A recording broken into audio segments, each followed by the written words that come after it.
Praise the Lord to all my Christian family. மனிதர்கள் நமக்கு விரோதமா எழும்பும் பொழுது, நம்மை ரொம்ப காயப்படுத்தும் பொழுது, நம்மை பற்றி அவதூறு பரப்பும் பொழுது, ஆண்டவரோட பிள்ளைங்க ரொம்ப சோர்ந்து போயிடுறோம்.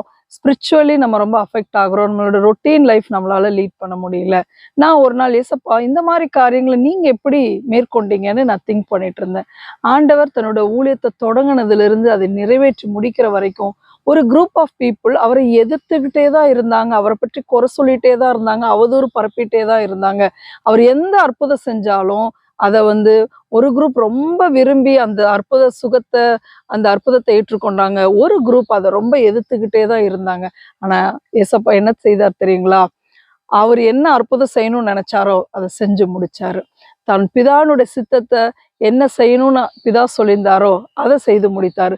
அவர் ஒரு நாளும் அவங்க பேசினதை நான் மனுஷகுமாரன் தான், நான் பிதாவின் இடத்துல இருந்து வந்தவன் தான்னு ப்ரூவ் பண்ணணும், அதை நிரூபிக்கணும்னு அவர் தன்னுடைய நேரத்தை வேஸ்ட் பண்ணவே இல்லைங்க.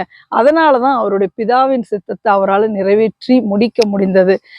ஆமாங்க, ஆண்டோட பிள்ளைங்க ஒருவேளை மனிதர்களுடைய வார்த்தையினால காயப்பட்டு ரொம்ப மென்டலி ஸ்ட்ரெஸ்ஸா நீங்க உட்கார்ந்துட்டு இருந்தீங்கன்னா, ஏசப்பா நமக்கு சொல்லி கொடுக்கறது என்னன்னா, ஜஸ்ட் இக்னோர்.